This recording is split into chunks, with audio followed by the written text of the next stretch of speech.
മുസ്തഫ, ഈ ഹർജി കോടതി പരിഗണിച്ചപ്പോൾ ഈ മാർക്ക് ഏകീകരണം പുതിയ ഒരു ഫോർമുല കൊണ്ടുവന്നപ്പോൾ അത് CBSE സിലബസുകാർക്ക് വലിയ രീതിയിലുള്ള ഒരു തിരിച്ചടി ഉണ്ടാകുന്നു എന്നായിരിക്കുമല്ലോ ചൂണ്ടിക്കാണിച്ചിട്ടുണ്ടാവുക.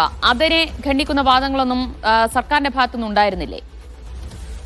സർക്കാർ പ്രധാനമായും ഇതിനെ ഖണ്ഡിക്കുക എന്നതിനപ്പുറത്ത് ഈ ഫോർമുല കൊണ്ടുവരാനുള്ള കാരണങ്ങളാണ് ഹൈക്കോടതിയിൽ പ്രധാനമായും ഉന്നയിച്ചത്. ഞാൻ നേരത്തെ സൂചിപ്പിച്ചതുപോലെ കേരള സിലബസ് വിദ്യാർത്ഥികൾക്ക് 15 മുതൽ 20 വരെയൊക്കെ മാർക്ക് കുറയുന്നതും അത് വലിയ പരാതിയായിരുന്നു, കാലങ്ങളായി ഉണ്ടായിരുന്ന ഒരു പരാതിയായിരുന്നു. ആ പ്രശ്നം പരിഹരിക്കാൻ വേണ്ടിയാണ് സർക്കാർ ഇങ്ങനെ ഒരു ഫോർമുല കൊണ്ടുവന്നത്.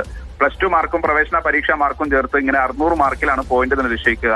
പക്ഷേ പുതിയ വ്യവസ്ഥ പ്രോസ്പെക്ടസിൽ ഉൾപ്പെടുത്താൻ നിർദ്ദേശിച്ചിട്ടുണ്ട് എന്നത് കാര്യം കൂടി കോടതിയിൽ അറിയിച്ചിട്ടുണ്ട്. അല്ലെങ്കിൽ ഈ രൂപത്തിൽ അതിന് സർക്കാർ കൊണ്ടുവന്ന ഫോർമുലയെ ന്യായീകരിക്കുന്ന തരത്തിലുള്ള എല്ലാ വാദവും സർക്കാർ മുന്നോട്ട് വെച്ചു. പക്ഷേ നേരത്തെ ഉണ്ടായിരുന്ന വെയിറ്റേജുകൾ നഷ്ടമാകുന്ന രൂപത്തിൽ ഈ ഫോർമുല, പുതിയ ഫോർമുല അല്ലെങ്കിൽ ഇപ്പോൾ ഉണ്ടായിട്ടുള്ള ഏകീകരണം, അതിന്റെ പ്രശ്നം കൃത്യമായി തന്നെ വിദ്യാർത്ഥി ചൂണ്ടിക്കാണിച്ചു. അതുകൊണ്ടാണ് അതുകൂടി നേരത്തെ സൂചിപ്പിച്ചതുപോലെ പ്രവേശന നടപടികൾ അന്തിമഘട്ടത്തിൽ പ്രോസ്പെക്ടസിൽ മാറ്റം വരുത്തിയ നടപടി അത് തെറ്റാണെന്നതുൾപ്പെടെയുള്ള കാര്യങ്ങൾ, ആ നടപടി തെറ്റാണെന്ന് ചൂണ്ടിക്കാണിച്ചുകൊണ്ട് ആ റിസൾട്ട് തന്നെ പുനഃക്രമീകരിക്കാൻ സംസ്ഥാന സർക്കാരിനോട് കോടതി നിർദ്ദേശിച്ചിരിക്കുന്നത്. സംസ്ഥാന സർക്കാർ ഇങ്ങനെ കേരള സിലബസ് വിദ്യാർത്ഥികളുടെ മാർക്ക് കുറയുന്നു എന്നൊരു വാദം കൂടി പരിഗണിച്ചാണ് ഒരു പുതിയ ഫോർമുല കൊണ്ടുവരികയും രണ്ടും കൂടി കണക്കിലെടുത്ത് ഒരു ഏകീകരണ സ്വഭാവത്തിലേക്ക് ഈ സംഭവത്തെ കൊണ്ടുവരുന്നത്.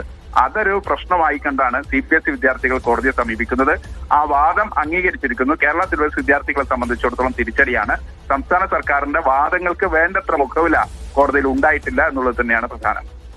വിജിൻ വായാന്തോടുകൂടി ചേരുന്നുണ്ട്. വിജിൻ, ഇപ്പോൾ ഉണ്ടായിരിക്കുന്ന ഈ കോടതി ഉത്തരവ്, ഈ ഫലം റദ്ദാക്കിയത് സർക്കാരിനെ സംബന്ധിച്ച് എത്ര വലിയ തിരിച്ചടിയാണ്? കാരണം ഈ മാർക്ക് ഏകീകരണ സംവിധാനം പുനഃപരിശോധിക്കാൻ തന്നെ ഒരു 4 അംഗ സമിതിയെ നിയോഗിക്കുന്നു. അവരുടെ റിപ്പോർട്ടിന്റെ അടിസ്ഥാനത്തിലൊക്കെ തന്നെയായിരുന്നല്ലോ ഒരു ഫോർമുലയിലേക്ക് സർക്കാർ എത്തിച്ചേർന്നത്. ഇപ്പോൾ അത് തന്നെ റദ്ദാക്കിയിരിക്കുന്നു എന്ന് പറയുമ്പോൾ അത് വലിയ